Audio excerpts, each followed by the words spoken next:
ഷിജു ഖാൻ, ഇതിപ്പോൾ പാർട്ടി ഇത് ആരുടെ പിഴവായിട്ടാണ് മനസ്സിലാക്കുന്നത്? ഇപ്പോൾ സ്റ്റേജ് നീക്കാൻ മഞ്ജൂർ ബാബുവിനോട് ആവശ്യപ്പെട്ടിരുന്നു എന്നാണ് SHO റിപ്പോർട്ട് നൽകിയിരിക്കുന്നത്. കേസിൽ ഇപ്പോൾ ഒന്നാം പ്രതി മഞ്ജൂർ ബാബു ആണല്ലോ. ഇതിപ്പോൾ ഒരാളുടെയോ രണ്ടാളുടെയോ കുറ്റമാണോ? ഇത് പാർട്ടിയുടെ ആകെ പിഴവായിട്ട് ഇതിനെ മനസ്സിലാക്കുന്നുണ്ടോ? എങ്ങനെയാണ് നിങ്ങൾ ഇപ്പോൾ അതൊരു തെറ്റുപറ്റി, അത് ഇത്രയും സമ്മേളനങ്ങൾ നടക്കുന്നിടയ്ക്ക് ഒന്ന് മാത്രമല്ലേ എന്ന് നിങ്ങൾ അതിനെ ചുരുക്കി കാണുന്നുണ്ട് എങ്കിലും ഇതിൽ യഥാർത്ഥ കുറ്റക്കാരൻ ആരാണ്? അത് ഉത്തരം പറ. അത് ഇപ്പോൾ ലീഗിൻ്റെ പ്രതിനിധി ഇവിടെ ഈ സമരങ്ങളെക്കുറിച്ചും ഒക്കെ സംസാരിക്കുകയുണ്ടായി. യഥാർത്ഥത്തിൽ കരിപ്പൂര് വിമാനത്താവളത്തിൽ കുറച്ചു കാലം മുമ്പ് മുസ്ലിം ലീഗിൻ്റെ നേതൃത്വത്തിൽ നടന്നിട്ടുള്ള സമരം എന്തായിരുന്നു? വലിയ നിലയിൽ വ്യാപകമായിട്ട് ഈ എയർപോർട്ട് പോലുള്ള സ്ഥലങ്ങളിൽ പാലിക്കേണ്ടുന്ന പൊതു നിയമങ്ങളൊന്നും പാലിക്കാതെ നടത്തിയ സമരങ്ങൾ മുസ്ലിം ലീഗിൻ്റെ ഭാഗമായി നടന്നിട്ടുണ്ട്. നീ ചോദിക്കുന്നതിന് മാത്രം ഉത്തരം പറഞ്ഞാൽ മതി കേട്ടോ. ഇപ്പോൾ BJPയുടെ പ്രതിനിധി തിരുവനന്തപുരത്തെ ഈ വഞ്ചൂരിലെ ഈ വിഷയത്തെ ലോകത്തെ ഏറ്റവും കുപ്രസിദ്ധമായ സംഭവം എന്ന മട്ടിലാണ് വിഷ്ണു വിലയിരുത്തുന്നത്. വിഷ്ണു, RSSന്റെ ഹർത്താലിന്റെ മറവിൽ തിരുവനന്തപുരത്ത് ഒരു പാവം മനുഷ്യനെ ക്രൂരമായി ഒരു KSRTC ജീവനക്കാരനെ കൊലപ്പെടുത്തിയ സംഭവം സമരത്തിന്റെ മറവിൽ ഒരുപക്ഷെ കേരളത്തിൽ കേട്ടുകേൾവിയുണ്ടോ? അത് നടത്തിയത് RSSും BJPയും അടക്കമുള്ള നിങ്ങളുടെ പ്രസ്ഥാനങ്ങളല്ലേ? ഒന്ന് തിരിഞ്ഞു നോക്കിയാൽ നമ്മൾ തെറ്റ് ചെയ്യാത്തവരാരാ? അപ്പൊ ഇങ്ങനെയൊക്കെയുള്ള ഗുരുതരമായ ക്രിമിനൽ കുറ്റങ്ങൾ നടത്തുകയും അതിനെ വെള്ളപൂശുകയും ചെയ്യുന്ന പാർട്ടികളാണ് മുസ്ലിം ലീഗും BJPയും അടക്കമുള്ള പാർട്ടികൾ. പിന്നെ നിങ്ങൾ ഈ പരാമർശിച്ച മഞ്ജൂർ ബാബു അടക്കമുള്ളവർ ഏതെങ്കിലും കൊടും ക്രിമിനലുകളാണോ? അതല്ലെങ്കിൽ കുപ്രസിദ്ധരായ കുറ്റവാളികളാണോ? പാവം പാർട്ടി ആ നാട്ടിൽ പറയാത്ത കാര്യങ്ങൾ പറയുന്നത് ഡോക്ടർ ഷിജു ഖാൻ ഒറ്റ കാര്യമുള്ളൂ. ജനങ്ങൾ നടന്നു പോകുന്ന സാധാരണ അവരെയാണല്ലോ ബുദ്ധിമുട്ടിച്ചത്. ചില കഴിപ്പണം കെട്ടവന്മാരെ കൊണ്ട് ഒരിക്കെ പുറതയില്ല. സ്വീകാര്യനായ നേതാവാണെന്ന കാര്യത്തിലൊന്നും എനിക്ക് തർക്കമില്ല. സ്മൃതി, അപ്പൊ അത്രയേറെ ജനങ്ങൾക്ക് പ്രിയപ്പെട്ട ജനങ്ങളുടെ നേതാക്കന്മാരാണ് അവരെല്ലാം. ഇതൊന്നും ഏതെങ്കിലും ഒരു ഒളി പോരാളികളുടെ അല്ലെങ്കിൽ ഒരു രഹസ്യ സങ്കേതത്തിൽ നടത്തുന്ന ഒരു ഒളി പോരാട്ടമല്ല. ജനങ്ങൾക്കിടയിൽ പ്രവർത്തിക്കുന്ന നേതാക്കന്മാർ, അവരുടെ വലിയ പിന്തുണയുള്ള, നിങ്ങൾ പറഞ്ഞ സാധാരണക്കാരുടെ തന്നെ പിന്തുണയുള്ള നേതാക്കന്മാരാണ് അവരെല്ലാവരും. അപ്പോൾ അതുകൊണ്ട് തന്നെ ഇങ്ങനെ ഒരു സമ്മേളനത്തിന്റെ ഭാഗമായിട്ട് അവിടെ ഒരു യോഗം സംഘടിപ്പിക്കുന്നു.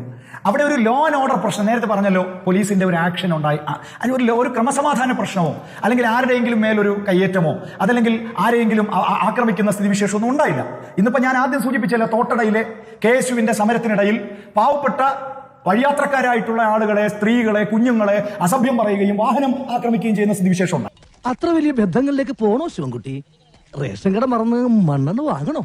ഞാൻ പറഞ്ഞത്, വഞ്ചൂരിലെ സംഭവത്തിന്റെ പശ്ചാത്തലത്തിൽ കോടതി ചില നിരീക്ഷണങ്ങൾ ചൂണ്ടിക്കാണിച്ചു. ഞങ്ങൾ കോടതിയെ ബഹുമാനിക്കുന്നു, കോടതി അഡ്മിറ്റ് ചെയ്യുന്നു. എന്നാൽ ഞാൻ സൂചിപ്പിച്ച കാര്യം എന്താ? നിങ്ങളും പോലീസും കൂടി പൊതുജനങ്ങളെ ബന്ധിയാക്കുകയായിരുന്നു.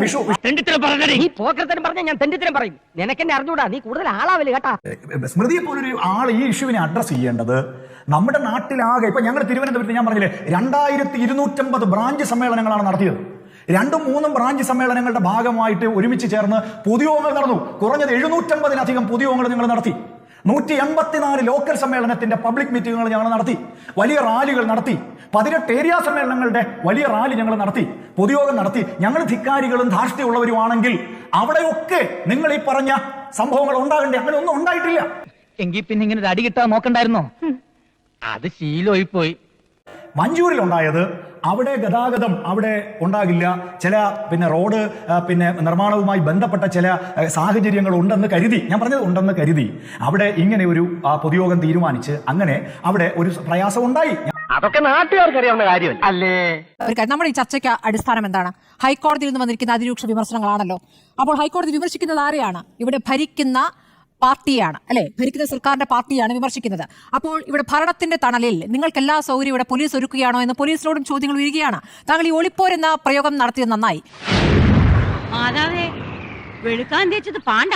കാരണം ഇവിടെ ഇല്ല പറയട്ടെ, ഇവിടെ നവകേരള യാത്ര നടക്കുമ്പോൾ പ്രതിപക്ഷം നടത്തിയ പ്രതിഷേധമുണ്ടല്ലോ, കരിങ്കൊടി പ്രതിഷേധങ്ങൾ.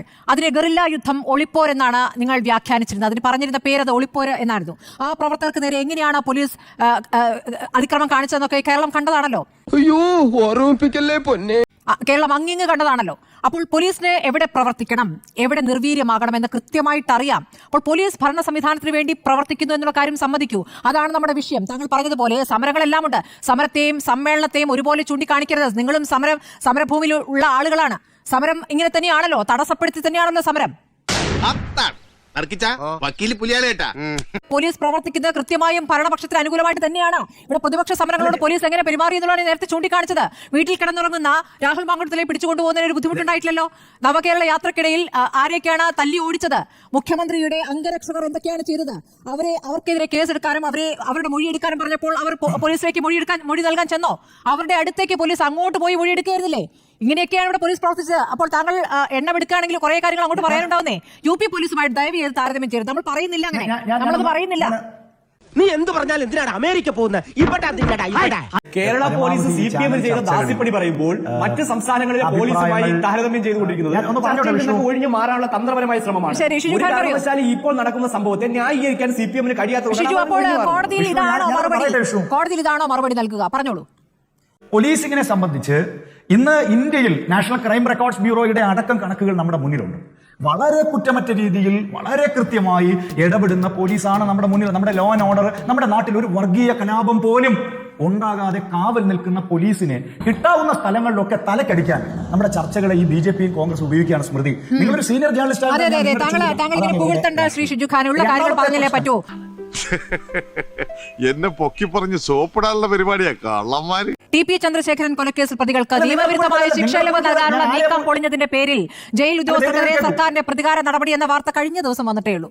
അപ്പോൾ ഇതൊക്കെയാണ് ഇവിടെ നടന്നുകൊണ്ടിരിക്കുന്നത്.